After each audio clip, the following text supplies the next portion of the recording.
நூற்றுக்கணக்கான ஏக்கர் விவசாய நிலங்களை,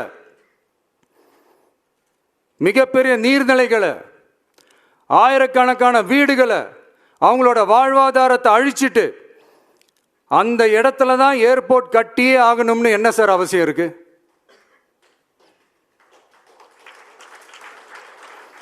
அப்புறம் எப்படி சார் நீங்க உங்களை மக்களின் முதல்வர்னு நான் கூசாம சொல்றீங்க?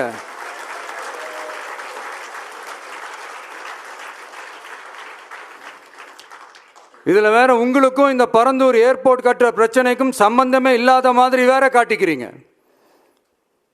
ஆனா ஏர்போர்ட்டுக்காக பரந்தூரை பரிந்துரை செஞ்சது உங்க கவர்மெண்ட் தான்னு ஒன்றிய விமான போக்குவரத்து துறை அமைச்சர் சில மாதங்களுக்கு முன்னாடி சென்னை வந்திருந்தப்போ சொன்னார்.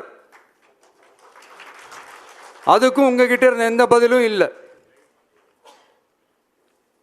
இந்த சூழ்நிலையில் பரந்தூர் விமான நிலைய பணிகளுக்காக விவசாய நிலங்களை கையகப்படுத்த கடந்த 25/6/2025 அன்னைக்கு உங்க கவர்மெண்ட் தான் அரசாணை பிறப்பிச்சிருக்கு.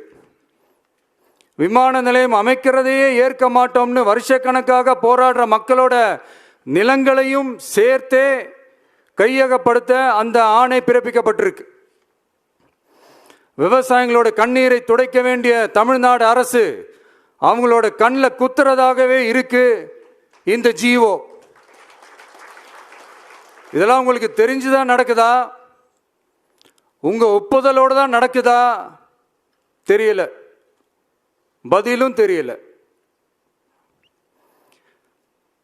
பரந்தூர் மக்களை இது வரைக்கும் நீங்க ஏன் சந்திக்கலன்னு கேட்டா அதுக்கும் பதில் இல்லை.